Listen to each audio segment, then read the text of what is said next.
Shalom, shalom, shalom wanita-wanita yang luar biasa di dalam Tuhan.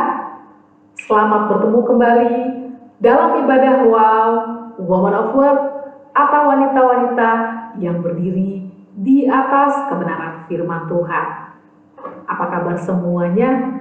Tentu saya yakin kita semua dalam keadaan baik-baik dan sehat-sehat saja. Puji Tuhan, pada kesempatan kali ini telah hadir bersama dengan kami hamba Tuhan yang juga tentunya luar biasa. Sebentar beliau siap untuk memberkati kita semua dengan kebenaran firman Tuhan. Dan pastinya akan memberikan kita kekuatan yang baru dan semangat yang baru. Namun sebelum itu tidak kalah penting, mari kita angkat suara kita akan memuji dan membesarkan nama Tuhan. Mari kita memuji Tuhan.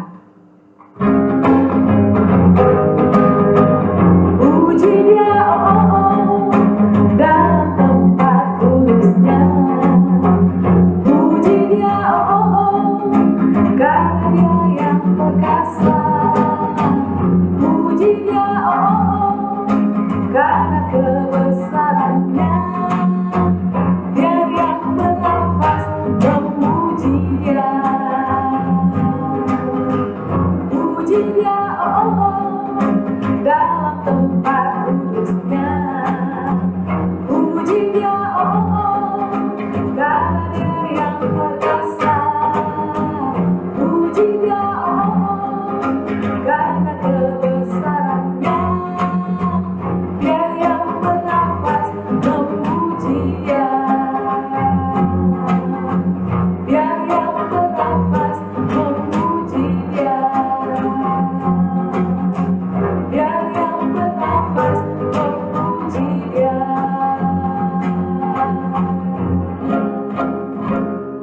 Amin, amin. Biarlah segala yang bernafas memuji Dia. Mari kita akan angkat suara kita lebih lagi dimanapun kita berada dan apapun situasi kita akan tetap memuji Tuhan.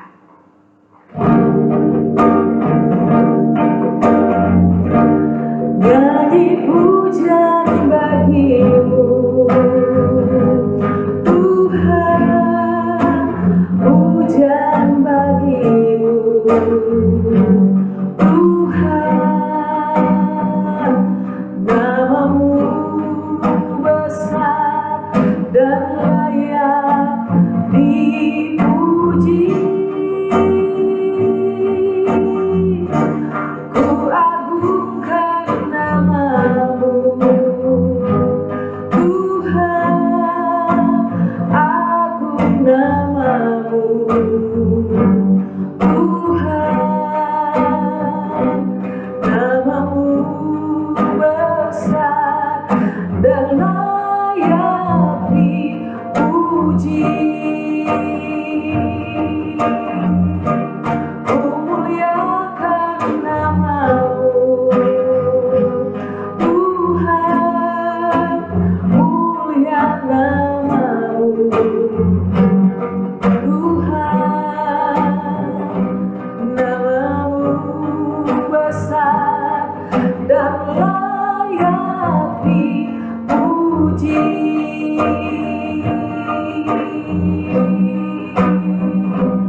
Namamu besar dan layak dipuji.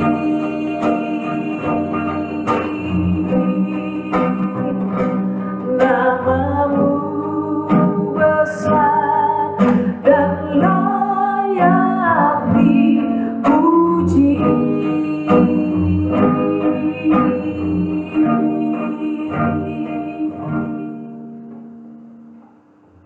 Benar Tuhan, namamu Yesus satu-satunya yang layak untuk kami puji, kami agungkan dan kami muliakan.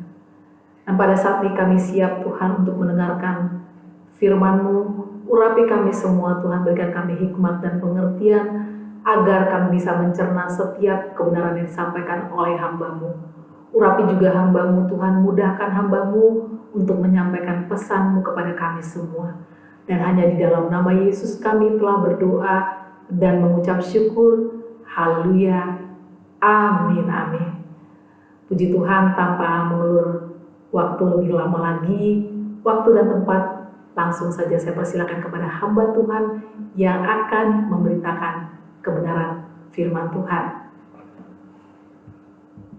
Shalom saudara sekalian semua, apa kabar? Saya harap saudara tetap semangat terus dan tetap pasti, yaitu dikatakan life must go on. Artinya hidup tuh jangan berhenti sampai situ aja, jangan. Life must go on. Jadi kita harus hidup, yaitu di dalam Tuhan. Kalau orang harus lanjutkan hidup, tapi jangan lanjutkan hidup itu aja, tapi terus bersemangat di dalam Tuhan. Amen.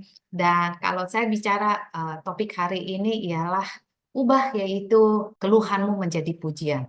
Kalau kita mau jujur dalam kehidupan kita, yaitu ini pertanyaan saya dan saya harap saudara nggak tersinggung. Apakah ada seorang pengeluh yang kronis, yaitu kayak orang penyakit kronis, batuk kronis, pilek kronis, dan segala sesuatunya? Nah, ini sebuah pertanyaan yang bagus buat saudara dan saya. Itu apakah kita ini pengeluh yang kronis? Itu sebuah pertanyaan ya. Kalau mamnya pikirkan kembali, yaitu maksud saya bukan keluh-keluh gimana ya, tapi maksud saya keluhannya seperti kayak gini. Kalau mamnya panas, kita bilang, aduh kenapa hari ini panas ya, kok panas banget, kapan hujannya? Besok masih panas lagi, aduh kok masih panas lagi. Kalau hujan, kita kebanyakan hujan, kita bilang, aduh kok hujan-hujan terus, pakaian nggak kering-kering. Kalau terlalu banyak kerjaan kita bilang, aduh kerjaan tuh banyak banget, bos kasih saya kerjaan banyak banget. Terus segitu sampai saya kecapean badan saya. Terlalu banyak masakan kita bilang, aduh saban hari saya ini benar saya pikir dulu ya saya bilang, aduh saban hari mesti masak apa sih, pusing banget mesti mikirin masakan ini, masakan itu. Kayaknya kalau nggak ada kegiatan kita bosan, kita mengeluh, aduh bosan ya hari ini. Nah, kalau banyak kerjaan, aduh badan saya sakit nih, kebanyakan kerjaan. Terus kita juga mengeluh, yaitu mengenai pembantu. Aduh pembantu ini gimana sih udah diajarin salah lagi, salah lagi.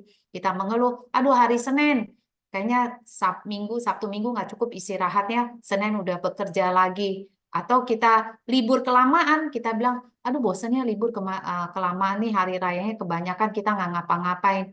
Coba kita melakukan sesuatu. Kita komplain tentang anak kita, nih anak susah banget nih ngomonginnya. Kita komplain tentang, yaitu mengeluh tentang orang tua kita. Aduh orang tua saya cerewet. Kita komplain tentang gereja. Aduh pendetanya begini, begitu, begono. Ya, kita komplain tentang yaitu pemerintah. Yaitu aduh pemerintah Indonesia kok kayak gini dan segala sesuatu. Kita komplain makanan keasinan, kepedesan, kemanisan. Yaitu coba dah kalau kita hitung nih. Dalam seminggu, dalam sehari aja, kita berapa kali kita komplain. Ya. Nah, itu yang saya mau bahas, saudara. Yaitu tanpa saudara sadari, yaitu mengeluh itu menjadi aktivitas yang normal, yang dilakukan setiap hari di dalam kehidupan kita. Dan itu yang saya juga harus bertobat, dan saya juga harap saudara juga menyadari dan bertobat. Tanpa saudara sadari, mengeluh ini menjadi kebiasaan kita, dan bisa juga yaitu kebiasaan orang dan kita ikut-ikutan dan akhirnya menjadi kebiasaan kita. Tanpa sadari mengeluh itu adalah sebuah, kalau saudara tahu itu sebuah perbuatan yang sangat negatif dan sebetulnya membuang energi kita. Sia-sia saudara. Yaitu karena kita mengeluh ini, kita tidak memusatkan kepada hal-hal yang baik, tapi kita memusat pada hal yang negatif. Umpamanya bilang, aduh nih hari panas, puji Tuhan panas. Kalau di kutub utara coba saudara tinggal. Ya, kan ribet kan? Kalau hujan, puji Tuhan saudara hujan. Coba kalau saudara tinggal di Afrika, kurang hujan kan? Nah, gitu-gitu ya. Nah, dan sebetulnya mengeluh itu sebetulnya tanpa saudara sadari, sebetulnya menyedot ya, kayak dia kayak vacuum cleaner, dia sedot gitu ya. Motivasi positif sampai habis. Karena kita terlalu mengeluh, kita nggak bisa lihat lagi positifnya, ya. Dan situ yang kita harus tahu, mengeluh ya tidak akan menyelesaikan masalah apapun. Mengeluh itu akhirnya bisa menjadi kebiasaan, akhirnya bisa menjadi karakter saudara, karena itu pola pikiran saudara dibentuk oleh yaitu karakter mengeluh di atas mengeluh dan di atas mengeluh. Pernah nggak saudara yaitu jujur sama saya dah? Ketemu orang, saudara ngomong, aduh dia mah orangnya setiap kali inilah itulah nggak ada habis-habisnya, benar nggak? Ya kan? Kita juga nggak mau kan, maksudnya bertemanan dengan orang yang suka mengeluh. yaitu dari sebab itu biarlah kita juga jangan menjadi seorang pengeluh. Karena yaitu kita bisa mengeluh 100 kali, ribuan kali, jutaan kali, semua itu tidak akan berubah, tidak akan menjadi lebih baik. Dan kalau kita mengeluh, itu mencerminkan bahwa hati saudara itu nggak puas akan dengan keadaan. Hati yang tidak mengucap syukur kepada Tuhan. Benar? Ya. Tambah banyak saudara mengeluh, kayaknya itu akan membuat saudara nggak tambah puas dan akan membuat kehilangan sukacita saudara. Mengeluh itu saudara, waktu saudara mengeluh artinya saudara memperbesar masalah tersebut. Sebetulnya masalahnya nggak besar, tapi diperbesar karena mengeluh di atas mengeluh di atas mengeluh. Mengeluh juga membuat saudara akhirnya memiliki mental korban. Benar. Saudara, ya kita begini, ya kita begitu, ya kita begini, ya, gitu. Tapi sampai kita lupa, yaitu bahwa kita tuh anak Tuhan, ya. Dan itu yang kalau kita tegur orangnya, saya pernah tegur seorang, aduh, kok ngomongnya, udah dah, jadi berhenti aja dah ngomongnya, saya bilang kayak gitu. Ini benar, saya udah berapa kali pernah tegur orang dan orang mengatakan, iya Pak Sedep, atau ya kan Bu, saya kan cuma curhat aja, habis saya curhatnya sama siapa? Nah, kita lupa setiap kata-kata yang keluar dari mulut kita itu adalah dari dalam hati kita. Daripada kita mengeluh, lebih baik yaitu mami saya. Daripada saya mengeluh, aduh nih orang susah banget sih diajarinnya. Ya, saya ada juga, ya begitulah. Sama seperti saudara kayak diajarin orangnya lupa lagi. Umpamanya apa namanya mesti tambah garam dia lupa lagi atau kebanyakan garam atau kekurangan garam gini aja lebih gampang. Kita tulisin aja di situ air 1 liter, garamnya setengah sendok atau garamnya 1/4 sendok. Jadi kita cari jalan keluarnya sehingga yaitu saudara nggak stres dan orang tersebut juga nggak stres karena nggak ngomel-ngomelin sama kita. Benar nggak ya? Dari sebab itu yaitu apa yang saya anjurkan, saya cari jalan keluarnya, yaitu supaya dapat ya dua-dua sama senang lah, dua-dua pihak itu sama senang. Dan daripada kita mengeluh ini dan itu seperti yang saya katakan tadi, yaitu daripada kita mengeluh hujan ini itu, kita mengucap syukur. Itulah obat yang paling tepat ya. Kita mengucap syukur, oh daripada kita oh Indonesia kayak gini, Indonesia kayak gitu. Enggak. Saya selalu mengatakan Indonesia adalah negeri yang paling kaya. Yaitu saya mengucap syukur saya orang Indonesia, saya mengucap syukur saya dilahirin di Indonesia, saya mengucap syukur di Indonesia. Di depan saya taruh biji pepaya, orang tua saya, bapak saya, almarhum papa saya selalu bilang kayak gini, kamu jangan cerewet-cerewet, dia bilang kayak gitu, kamu harus mengucap syukur di Indonesia. Di Indonesia, di depan kamu lempar biji pepaya, itu biji pepaya langsung tumbuh. Dia bilang, kamu bisa makan hasilnya. Itu karunia Tuhan, dia bilang, itu pemberian Tuhan. Coba kamu di kutub utara, bisa nggak gitu? Nggak bakal bisa. Coba kamu bilang di Amerika enak kayak gitu. Coba tuh taruh itu biji pepaya depan pekarang. Nggak bakal tumbuh. Di Afrika udah nggak bakal tumbuh sama sekali. Dia bilang, "Wah, kamu sih mengucap syukur di Indonesia." Nah, itu suatu pelajaran ya.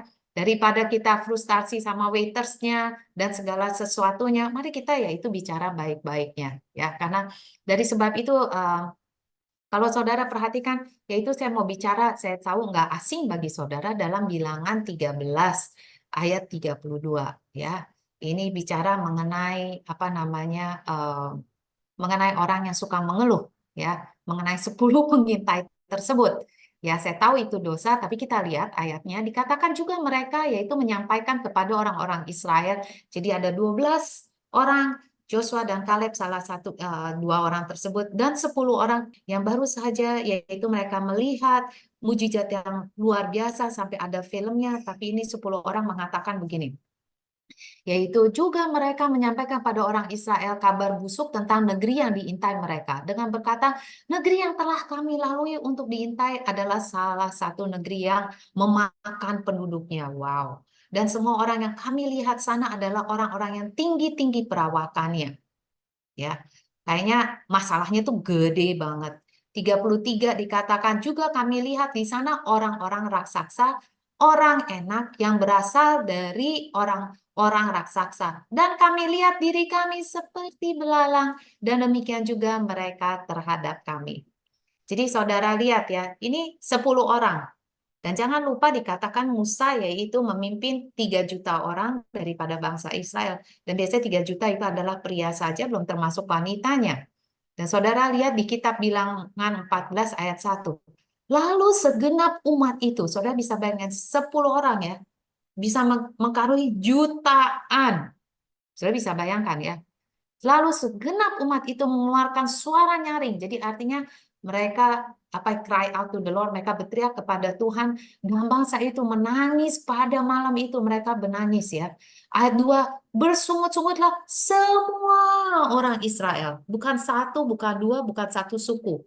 Karena dari 10 pengintai ini bayangin, termasuk yaitu barangkali sukunya udah pasti daripada Joshua dan Kaleb, ya kan. Joshua Kaleb itu adalah kepala suku juga, karena di sini dikatakan yaitu kecuali, tapi di sini semua orang Israel kepada Musa yaitu dan Harun dan segenap umat itu berkata kepada mereka, kiranya kami mati di tanah Mesir atau di gurun ini. Dia bilang kayak gitu kan. Ayat 3, mengapakah Tuhan membawa kami ke negeri ini supaya kami tewas oleh pedang dan istri serta anak-anak kami menjadi tawanan? Dia bilang kayak gitu kan. Saudara bisa bayangkan itu so ungrateful, benar nggak? Sangat-sangat nggak mengucap syukur. Dulu lu budak di sana, dulu kasaran ya, kamu di sana nggak ada harga hidup kamu, bisa dimatiin setiap saat orang-orang Mesir karena kamu budak, benar-benar artinya kamu tuh nggak ada harganya. Seorang budak itu bahkan harganya nilai bisa lebih rendah daripada unta. Karena apa? Unta itu bisa dipakai menanggung beban dan hidupnya lebih lama. Kalau manusia kan susah. Makanya kadang-kadang mereka tuh sampai kalau yang tua-tua ya udah mati gitu aja. Dan mereka mati gitu aja, masih aja begitu melihat mujizat Tuhan. Lihat, waktu tekanan itu datang, mereka udah lupa sama sekali apa yang Tuhan kerjakan. Mereka mengatakan, ya, saudara bisa bayangkan, baru aja keluar. Baru aja mujizatnya terjadi 2 bulan yang lalu barangkali. Sekiranya kami mati di tanah Mesir atau di padang gurun ini, dia bilang lebih baik kita mati aja. Dengan yang katakan itu, lebih baik saya mati di Mesir atau lebih baik saya mati di tanah gurun. Ya, kita katakan aja, mengapa Tuhan membawa kami ke negeri ini? Dengan maksudnya dengan congkaknya atau dengan sombongnya mereka langsung, kenapa ya Tuhan bawa saya ini? Supaya kami tewas oleh pedang, dia bilang. Atau istri anak kami menjadi tawanan. Dulu kamu di Mesir, kamu jadi tawanan. Bukan lebih baik kami pulang ke Mesir? Mereka masih mau. Lebih baik mati dari menjadi budak daripada mengikuti kehendak Tuhan. Dan mereka berkata seorang kepada yang lain, baiklah kita mengangkat seorang pemimpin lalu pulang ke Mesir. Gila kan ya orang kan ya. Dia bilang, dari sebab itu saudara, hati-hati saudara. Karena dikatakan keluhan itu, perkataan negatif itu seperti kanker. 10 orang, 3 juta orang terpengaruhi. Sekarang kita lanjutkan, kita lihat apa yang dikatakan oleh Tuhan. Amin. Di kitab Bilangan 14 ayat 7. Berapa lama lagi umat yang jahat ini akan bersungut-sungut kepadaku? Lihat kalau kita mengeluh ya. Segala sesuatu yang disungut-sungutkan orang Israel kepadaku telah kudengar. Jadi yaitu kalau kita bersungut-sungut di hadapan mata Tuhan, itu seperti kabar busuk yang didengar oleh telinga Tuhan. Ini sekali lagi ya, dengan menyampaikan kabar busuk tentang negeri itu. Kenapa demikian? Yaitu Tuhan mengatakan sendiri, orang Israel, dia bilang sungut-sungut orang Israel kepadaku telah kudengar. Jadi kalau Tuhan telah memberikan kepada firman-Nya kepada kita, jangan kita bilang, aduh kenapa firman-Nya nggak berhasil ya. Atau kita, ada orang suka kayak gini, bercanda dengan firman Tuhan, jangan saudara. Karena firman itu adalah Tuhan itu sendiri. Saya harap yaitu dengan sepenuh hati saya itu jangan kita main sembarangan ngomong firman apa namanya. Ya, itu kan firman Tuhan, kamu mesti beriman gini-gini, jangan. Yaitu jangan kita mempermainkan yaitu firman Tuhan untuk kita jadi bercandaan atau karena bercandaan itu yaitu kita nggak menghormati Tuhan kita nggak menghormati firman yang Tuhan berikan kepada kita. Ya, dan kita lihat di sini segenap umat itu bersungut-sungut pada Musa dengan menyampaikan kabar busuk. Jadi kabar negatif itu adalah di telinga Tuhan sebuah kabar busuk. Ya, dan kita lihat ayat 37, orang-orang itu mati. Saudara bisa bayangkan, 10 orang berkata negatif, 3 juta orang itu mati. Kena tulah di hadapan Tuhan. Gak ada satupun menikmati, yaitu tanah perjanjian. Dikatakan, tetapi yang tinggal hidup dari orang yang telah pergi mengintai negeri itu hanyalah Yosua bin Nun dan Kaleb bin Yefune. Jadi saudara, ini suatu pelajaran yang sangat, kalau buat saya sangat serius, yaitu seringkali yaitu kita berdoa dalam satu sisi, tapi dalam satu sisi lain yaitu kita bicara kata-kata negatif. Kata-kata negatif itu yang akhirnya menghancurkan mujizat saudara. Bukan Tuhan yang menghancurkan mujizat saudara, atau kenapa Tuhan nggak memberikan mujizat saudara. Karena yaitu perkataan negatif. Karena kita terlalu yaitu bersungut-sungut, ya "Aduh, Tuhan kok lama banget sih gini gitu." Waktu kita gitu artinya kita bersungut-sungut loh. Ngeri ya. Atau kita mengatakan, "Aduh Tuhan, kenapa sih nih orang kayak gini?" Atau "Kenapa sih kayak gitu?" Aduh, saya makan hati dah sama nih orang. Itu tanpa kita sadar, itu kita bersungut-sungut. Kita nggak mengucap syukur dengan apa yang Tuhan berikan kepada kita. Hati-hati saudara. Ya, dikata dari sebab itu, ini adalah yaitu cara yang terbaik, yaitu untuk dapat mengubah sungut-sungut itu, yaitu dengan apa? Dengan kita memuji Tuhan. Ya, serius saudara. Kita ubah yaitu sungut-sungutan tersebut dengan pujian kepada Tuhan. Ya, bukan artinya gimana sederhana. Yaitu karena pujian adalah cermin bahwa saudara itu mengucap syukur kepada Tuhan. Apapun yang terjadi, saya tahu Tuhan tempat saya sebagai manusia, saya mengucap syukur. Pujian itu menggambarkan ketergantungan kita kepada Tuhan. Pujian itu menggambarkan yaitu bahwa saudara sungguh yaitu anak Tuhan yang percaya kepada Tuhan. Yaitu pujian itu artinya apa? Saya tahu Tuhan, saya percaya Tuhan, karena Engkau pasti kasih yang terbaik kepada saya. Apapun hal tersebut, saya tahu Engkau telah pilih itu yang terbaik daripada saya. Dari sebab itu saya memuji kepada Tuhan Allah saya. Mazmur 22 ya. Kalau saudara lihat di ayat 3 bahasa Indonesia, barangkali ayat 4 dikatakan, "Padahal Engkaulah yang kudus, yang bersemayam di atas pujian-pujian bangsa Israel." Artinya apa? Tuhan tinggal duduk, yaitu bertahta di atas pujian. Jika Tuhan bertahta di atas puji-pujian saudara, tidakkah yaitu Tuhan artinya kalau kita mengucap syukur kepada Tuhan, Tuhan turun dari, maksudnya tinggal di atas pujian-pujian kita. Tidakkah juga Tuhan bisa melihat, oh dia masalahnya ini, oke saya akan betulkan ini, karena saya tahu anak saya ini percaya kepada saya. Iya kan, benar nggak? Ya saudara lihat di situ, Mazmur 103 ayat 1 dikatakan, "Dari Daud, pujilah Tuhan, hai jiwaku. Pujilah namanya yang kudus, hai segenap batinku." Ini Daud sendiri mengatakan. Dia mengatakan yaitu kepada jiwanya dia. Yaitu dia katakan, "Hai jiwaku, pujilah Tuhan." Jiwaku artinya segenap pikiran saya, segenap perasaan saya, segenap yaitu kemauan saya. Dia memerintahkan, yaitu pujilah Tuhan, hai jiwaku. Pujilah namanya yang kudus, hai segenap batinku. Artinya segenap yaitu roh dan jiwa saya. Puji Tuhan. Dia katakan demikian. Pujilah Tuhan, hai jiwaku, dan jangan lupakan kebaikannya. Dari sebab itu saya mengatakan kepada saudara, daripada saudara mengeluh, hitung kebaikan Tuhan. Hitung kebaikan Tuhan. Puji Tuhan, seperti yang ayah saya mengatakan, daripada kamu bilang Indonesia ini, Indonesia itu, puji Tuhan kamu di Indonesia. Yaitu tanahnya subur, cuacanya bagus. Kamu di sini bisa hidup dengan tenang, kamu bisa di sini bisa, oke makan ikan asin bisa, besokan makan ayam bisa, kamu bisa. Yaitu puji Tuhan atas kebaikan Tuhan, puji Tuhan, yaitu oke saya masih hidup, puji Tuhan, yaitu saya bersih lihat anak saya, puji Tuhan saya tahu anak saya, yaitu meskipun sebandel-bandelnya saudara bilang puji Tuhan untuk kebandelan anak saya, karena saya tahu Tuhan dapat merubah anak saya, yaitu puji Tuhan, yaitu meskipun saudara COVID, puji Tuhan.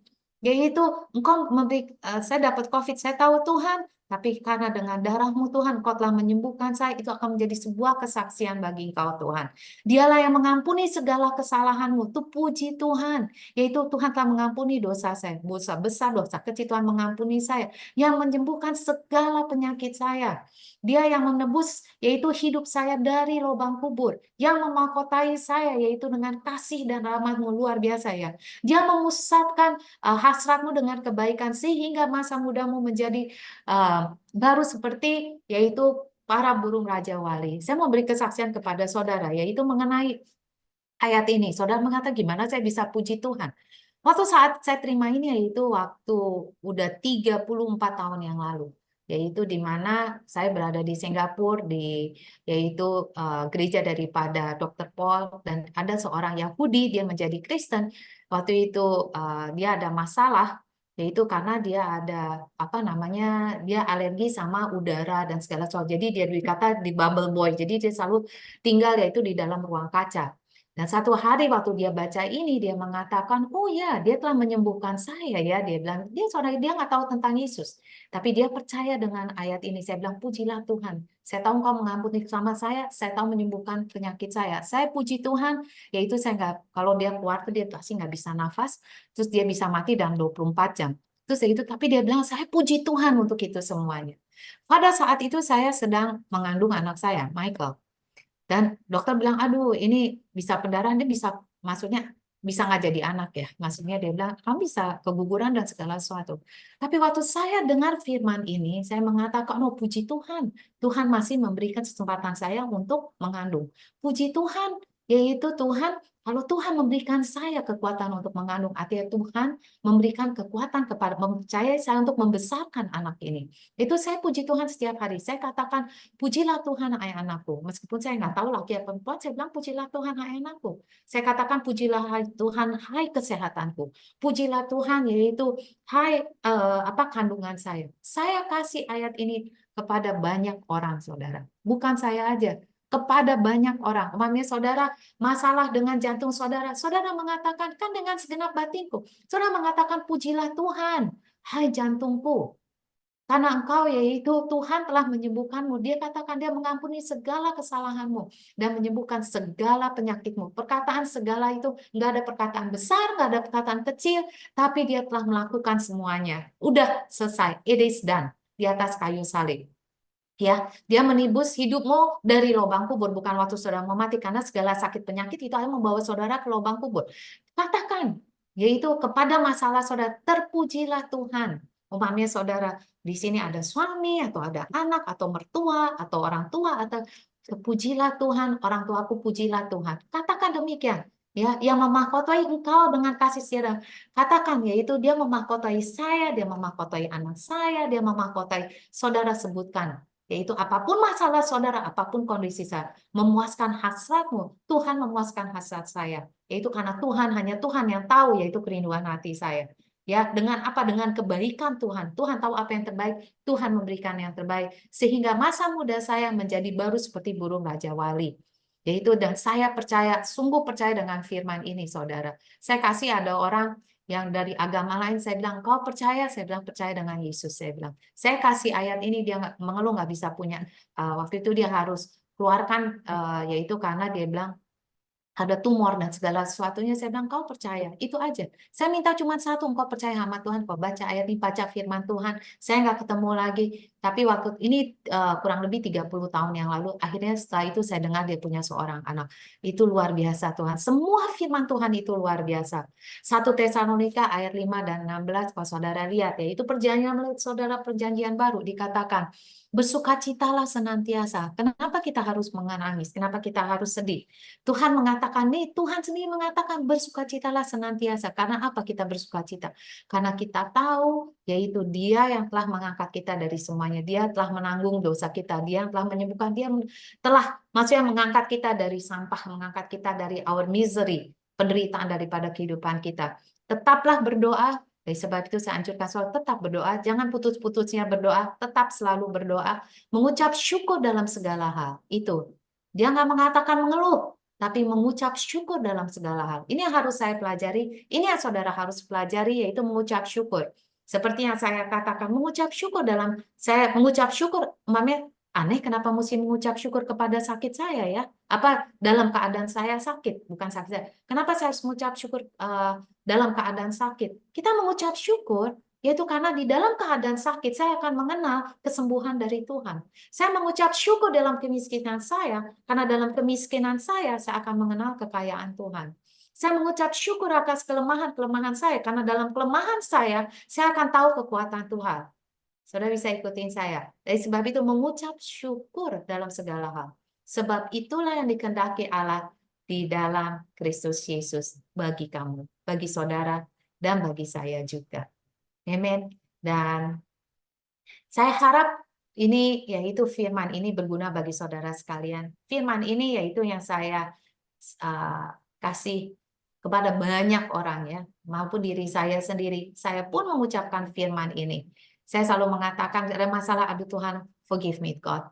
Saya lupa firman ini Tuhan. Saya mengucapkan firman apapun masalah tersebut, saya mengucap syukur karena saya tahu itu Tuhan akan memutarbalikkan, karena di dalam semuanya itu kita mengenal Tuhan kita lebih dekat dan kuasa Tuhan dinyatakan.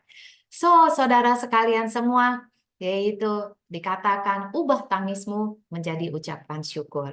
Amin, saudara. Dan kalau pilih untuk kita yaitu tidak mengeluh. Kita pilih untuk count your blessing. Yaitu kita memilih untuk menghitung berkat-berkat Tuhan dalam kehidupan saudara dan kehidupan saya. Saya tahu berkatnya jauh lebih besar, jauh lebih banyak daripada hal yang negatif dalam kehidupan saya. Kalau saya boleh anjurkan yaitu kita wanita pilih diet ya. Diet nggak boleh makan ini, diet kacang takut jerawatan, pilih diet ini supaya kurus. Saya bilang kayak gini, pilih kehidupan yaitu diet apa? Diet kehidupan tanpa komplain. Yaitu pilih yaitu diet yang artinya diet kita yaitu untuk tidak mengeluh. Amin. Dan percaya yaitu bagaimana saudara akan lihat di dalam pujian, ingat sekali lagi Tuhan bertahta, dan jika Tuhan bertahta, kuasanya Dia akan memutarbalikkan segala situasi saudara. Amin. Mari kita tutup dalam doa. Bapak, sekali lagi kami mengucap syukur, terima kasih atas firman-Mu yang luar biasa dan firman-Mu yang mengingatkan kepada kami Tuhan. Ampunilah segala dosa-dosa kami karena seringkali kami fokus kepada negatif, perkataan negatif keluar, sehingga kami yaitu mengeluh di dalam hal yang kecil-kecil, kami mengeluh. Kami memiliki hati yang tidak mengucap syukur. Tuhan, saya pada hari ini, Tuhan, kami pada hari ini mau memilih Tuhan untuk count your blessing, untuk mengingat kembali, melihat kembali semua berkat-berkat daripada Engkau Tuhan.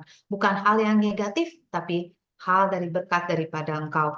Kami memilih Tuhan untuk memiliki hati yang penuh dengan ucapan syukur, penuh dengan pujian. Kami tidak mau yaitu keluhan, kami tidak mau menangis Tuhan, tapi kami mau memilih Tuhan untuk hati yang penuh ucapan syukur dan hati yang penuh dengan pujian. Tuhan, sekali lagi kami mengucap syukur untuk keluarga kami mengucap syukur untuk anak-anak kami mengucap syukur untuk keadaan kami, apapun penyakit kami mengucap syukur. Karena kami tahu Tuhan di dalam semua itu Engkau akan menyatakan Tuhan kuasa kesembuhan-Mu. Kami mengucap syukur dalam pekerjaan kami, betapa sulitnya pekerjaan itu Tuhan. Kami mengucap syukur karena Engkau akan memberikan kami hikmat untuk jalan keluar. Kami mengucap syukur Tuhan, meskipun dalam hutang piutang kami mengucap syukur Tuhan. Karena kami tahu Tuhan, Engkau sendiri yang akan membukakan jalan bagi kami Tuhan untuk keluar dari utang tersebut, atau Engkau sendiri akan memulihkan keadaan keuangan kami Tuhan dengan memperlihatkan pada kami jalan-jalan yang langkah apa yang kami harus lakukan Tuhan. Kami mengucap syukur untuk gereja kami yang selalu membawakan firman. Kami mengucap syukur untuk hamba Tuhan kami yang selalu memberitakan firman. Kami mengucap syukur untuk bangsa dan negara ini, karena bangsa Indonesia, negara Indonesia adalah bangsa yang baik. Dan kami mengucap syukur kami lahir di Indonesia, karena kami yaitu seorang Indonesia yang baik Tuhan. Sekali lagi kami mengucap syukur untuk segala sesuatunya dalam kehidupan kami. Kami mengucap syukur untuk orang tua, kami mengucap syukur untuk mertua, kami mengucap syukur untuk kakek nenek kami mengucap syukur untuk segala sesuatu, karena Engkau tahu itulah yang terbaik bagi kami. Terima kasih Tuhan, kami serahkan segala sesuatu ke dalam tangan-Mu, dan kami percaya satu diselamatkan, seluruh rumah tangga kami diselamatkan. Kami mengucap syukur, kami boleh mengenal Engkau Tuhan. Terima kasih Tuhan, sebagai hamba-Mu Tuhan, saya berdoa Tuhan, biarlah tingkat-tingkat surga dibukakan bagi saudara sekalian semua dimanapun saudara berada. Karena kasih karunia daripada Yesus Kristus itu dilimpahkan dengan luar biasa dalam kehidupan saudara. Kasih daripada Allah Bapa, kasih daripada Tuhan Yesus Kristus, dan penyertaan Roh Kudus bersama saudara sekalian semua sampai Maranatha. Di dalam nama Tuhan Yesus kami berdoa. Haleluya. Amin. Tuhan Yesus memberkati saudara sekalian semua. Ingat saudara, yaitu selalu mengucap syukur, karena itu yang dikehendaki Allah di dalam Kristus Yesus bagi kita semua. Tuhan Yesus memberkati.